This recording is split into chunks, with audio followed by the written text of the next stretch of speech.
मित्रों, ये द हिंदू अखबार बोल रहा है कि गिनी कोएफिशिएंट के हिसाब से भारत के अंदर आय की असमानता, इनकम इनइक्वालिटी कम हो गई है और स्लोवेनिया, बेलारूस जैसे जो टॉप कंट्रीज़ हैं उसी रेंज में भारत आ गया है। चाइना और अमेरिका के मुकाबले भी भारत में इनकम इनइक्वालिटी कम हो गई है। तो ये गिनी कोएफिशिएंट क्या है समझते हैं। हाँ तो मित्रों, गिनी कोएफिशिएंट बात में कुछ दम है नहीं।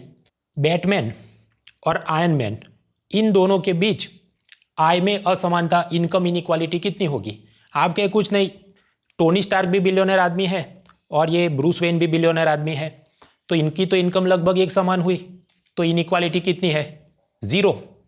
तो मैं यहाँ पर नंबर डाल देता हूँ 0। अब यहाँ से मैं एक नंबर लाइन बनाना शुरू करूँ 0 से लेके 100 तक। अब मान लीजिए कोई ऐसा समाज है कि जहाँ पर ये नोबिता भी है और आयरन मैन भी है। अब इन दोनों के बीच इनकम इनइक्वालिटी कितनी? तो आप कहेंगे बहुत ज़्यादा, क्योंकि सारा पैसा आयरन मैन के पास है। नोबिता की तो रोज़ की भिखमंगी चलती है, डोरेमोन को बोलते रहता है मुझे ये खिलौना और वो गैजेट दे दो, क्योंकि जियान और सुनियो के पास है और मेरे पास नहीं है। तो उसके पास तो कुछ पैसा नहीं है, आयरन मैन के पास सारा पैसा है। तो यहाँ तो कितनी इनइक्वालिटी है? अगर उस तरफ 0 था तो ये तो 100 हो गया, या मैं इसको 1 भी बोल सकता हूँ। तो 100 बोलो 1 बोलो एक ही बात है, बस। तो बन गया ये अपना गिनी कोएफिशिएंट का नंबर लाइन। 0 की तरफ जाता है तो समानता ज़्यादा है, 1 की तरफ जाता है तो असमानता, इनइक्वालिटी ज़्यादा है। अब भारत के केस में ये गिनी कोएफिशिएंट 2011 में था 28% और 2022 में कम होते होते हो गया 25%।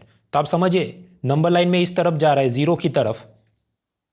तो इसका मतलब भारत में असमानता, आय की असमानता, अमीर गरीब के बीच खाई कम हो रही है।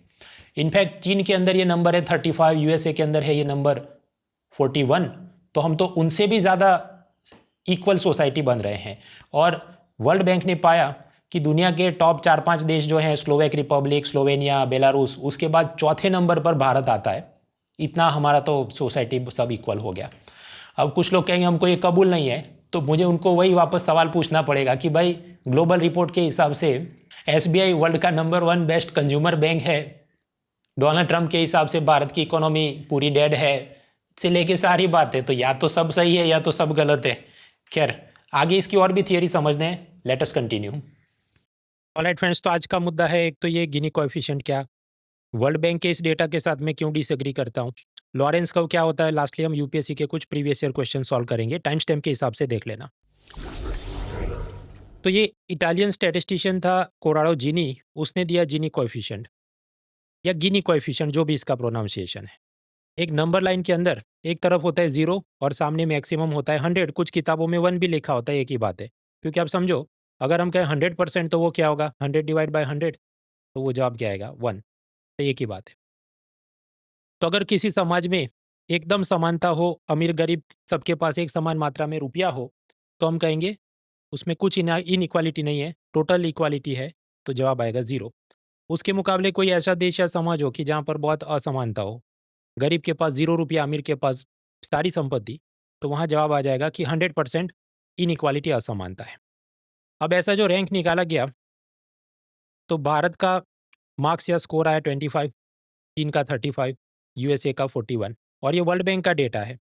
तो यहाँ पर आप देख सकते हैं कि भारत के समाज में चीन और अमेरिका के मुकाबले ज़्यादा समानता है, ऐसा वर्ल्ड बैंक बोल रहा है। तो 2011 में हमारा ये स्कोर बन रहा था 28, जो अब कम होके हो गया 25। मतलब ये ऐसा स्कोर है कि इसमें 0 के जितना करीब आए, 28 की जगह पर 25 आ जाए, तो हार्ट इमोजी, बहुत खुशी की बात होगी। बस, तो फिर हम चीन और यूएसए से भी आगे निकल चुके हैं। और ऐसा जब रैंकिंग बनाया गया तो पूरी दुनिया में सबसे ज़्यादा इक्वालिटी कहाँ पर है, स्लोवेक रिपब्लिक, उसके बाद दूसरे नंबर पर स्लोवेनिया, तीसरा बेलारूस और भारत चौथे स्थान पे एज पर वर्ल्ड बैंक। अब नक्शे में ज़रा समझ लो कि एक तरफ है ऑस्ट्रिया और एक तरफ है हंगेरी। ये स्लोवेकिया उसके नॉर्थ साइड में है, जिसको वो स्लोवाक रिपब्लिक भी बोलते हैं, और स्लोवेनिया वो थोड़े साउथ साइड पे है, और बेलारूस थोड़ा इस तरफ कहीं जाएगा। भारत का नक्शा तो आपको पता ही होगा। मित्रों, इकोनॉमी के पूरे महीने के करंट अफेयर्स द हिंदू और इंडियन एक्सप्रेस दोनों अखबारों से मैं पढ़ाने वाला हूं बुधवार रात 9 बजे अनअकैडमी प्लेटफॉर्म पर। टोटली फ्री लाइव स्ट्रीमिंग होगा रात 9 बजे। फ्री में जुड़ सकते हैं, link is in the description. चलिए आगे बढ़ते हैं। अब मैं इस पूरे डेटा सेट के साथ डिसएग्री करता हूँ। इसका कारण ये कि वर्ल्ड बैंक के जीनी कोएफिशिएंट के हिसाब से अगर भारत आगे है, तो फिर यूएनडीपी जो कि ह्यूमन डेवलपमेंट इंडेक्स निकालता है, उसमें भी हम उनसे आगे होने चाहिए, लेकिन वहाँ पर तो पूरा चित्र विपरीत है। टोटली डिफरेंट पिक्चर कि ह्यूमन डेवलपमेंट इंडेक्स में यूएसए का नंबर है 1717, चाइना 78 पे, भारत तो 130 और हम बांग्लादेश के साथ हमारा टाई है। तो ऐसी तो अपनी स्थिति है। तो दोनों बातें सही कैसे हो सकती हैं? फिर हम भारत का खुद का सरकारी डेटा निकालते हैं। पिछले साल आबादी करीब 140 करोड़, उसमें से वोट देने वाली जनता करीब 97 करोड़, उसमें से इनकम टैक्स का फॉर्म भरने वाले 8 करोड़, उसमें से इनकम टैक्स भरने वाले 3 करोड़ से भी कम।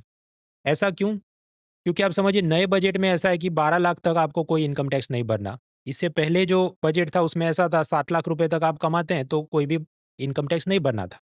तो आपको बस फॉर्म भरना होता है और उसमें डिक्लेयर करना होता है कि मेरी इनकम 60 लाख से कम है तो मुझे कोई इनकम टैक्स नहीं भरना है। इस कारण से आप पाएंगे कि मुश्किल से 2.81 crore Indians are paying income tax. तो अगर हम वोटर के परसेंटेज के रूप में निकालें, तब सोचिए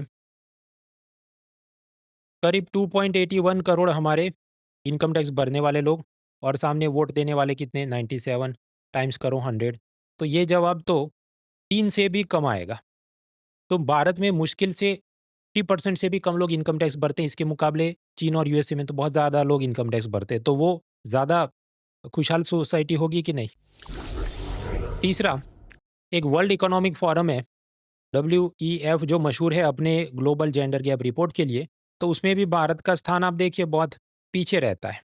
तो अब प्रश्न ये होगा, तो फिर ये वर्ल्ड बैंक के अधिकारी कौन सा स्पेशल जात की डेटा लेके आए हैं कि उन्हें लगता है भारत के अंदर समानता बहुत ज़्यादा है? आप याद करें कुछ समय पहले पॉवर्टी लाइन का मैंने वीडियो बनाया था कि अगर आप $3 या उससे ज़्यादा खर्चा डेली करते हैं तो आप एक्सट्रीम पुअर नहीं हैं, वरना आप एक्सट्रीम पुअर हैं, बहुत गरीब हैं। तो इस प्रकार से भारत के अंदर करीब 5% आबादी ही एक्सट्रीम पॉवर्टी लाइन से जूझ रही है। ऐसा वर्ल्ड बैंक ने कुछ समय पहले डेटा निकाला था। तो वर्ल्ड बैंक का ये कहना है क्योंकि भारत में मान लो पहले 15% लोग ऐसे एक्सट्रीम गरीब थे, अब सिर्फ 5% ही एक्सट्रीम गरीब बचे। तो क्योंकि भारत में गरीब बहुत कम हो गए हैं, इसलिए हमारा गिनी कोएफिशिएंट पहले से बेहतर हो गया है और समानता बहुत बढ़ गई है। ऐसा वर्ल्ड बैंक का ये तर्क है।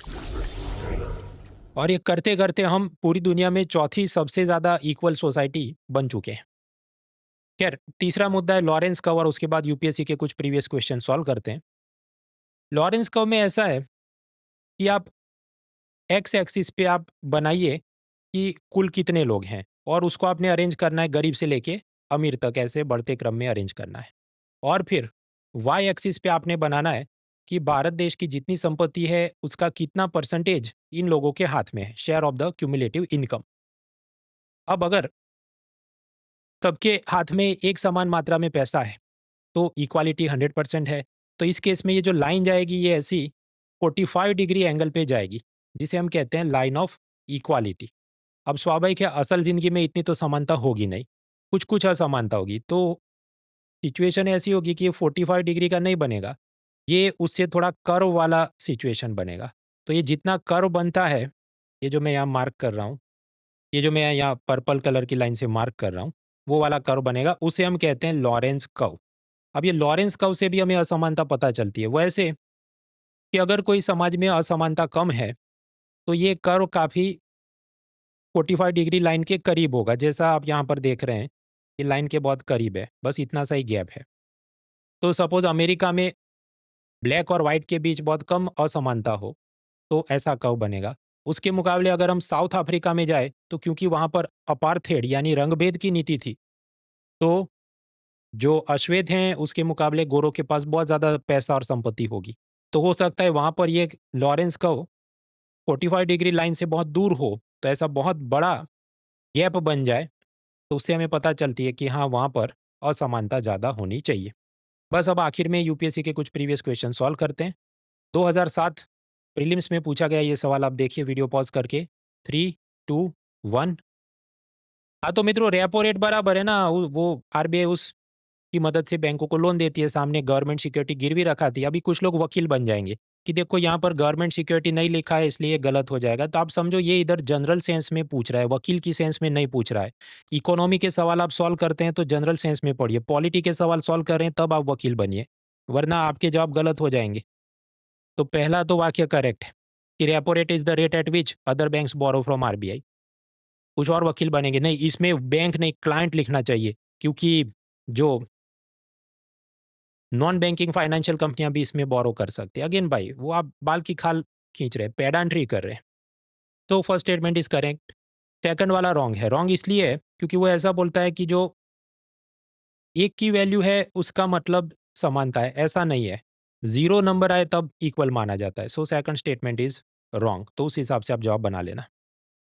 दूसरा एक प्रश्न है तो बहुत आसान था, सीडीएस परीक्षा में पूछा गया, वीडियो पॉज करके देखे। 3, 2, 1। हाँ भाई, तो गिनी कोएफिशिएंट किसके साथ एसोसिएटेड है, अभी ये भी मुझे बताना पड़े। खैर अभी तो मैंने टॉपिक पढ़ा है इसलिए सबका जवाब करेक्ट होगा, लेकिन जब असल एग्जाम से पहले आपने रिवीजन नहीं किया होगा तो बहुत सारे लोग वहां जाकर पॉवर्टी इंडेक्स भी टिक करके आ सकते हैं। क्या गिनी कोएफिशिएंट आप पॉवर्टी वाले चैप्टर में कहीं देखा था? तो इसलिए रिवीजन जरूरी है, बार बार रिवीजन जरूरी है। जहाँ तक ये topic wise previous year question हैं, फ्री में डाउनलोड कर सकते हैं, प्रीलिम्स और मेंस दोनों के लिए। हिंदी और इंग्लिश दोनों भाषा में अवेलेबल है। अनअकैडमी ने ऐसी पीडीएफ फाइल बनाई है, आप ये वाले लिंक पर जाइए unacademy.com/content/upsc/downloads और आप सब डाउनलोड कर सकते हैं। फ्री अनलॉक कोड यूज करें moona.org। बाकी मित्रों, कल बुधवार रात 9 बजे अनअकैडमी प्लेटफॉर्म पर मैं फ्री में पूरे महीने के इकोनॉमी के current affairs Indian express, the Hindu दोनों अखबार से कवर करने वाला हूँ। लाइव क्लास में आप जुड़ेंगे तो बिना डिस्ट्रैक्शन से पढ़ पाएंगे। इधर यूट्यूब पे ये होता है कि साइड बार में कुछ ना कुछ वॉर मूवी का ट्रेलर आया और सैयारा का ट्रेलर आया, उसी में आप भटक जाते हैं। बाकी link is in the description. Let's crack it. Unacademy. Let's crack it.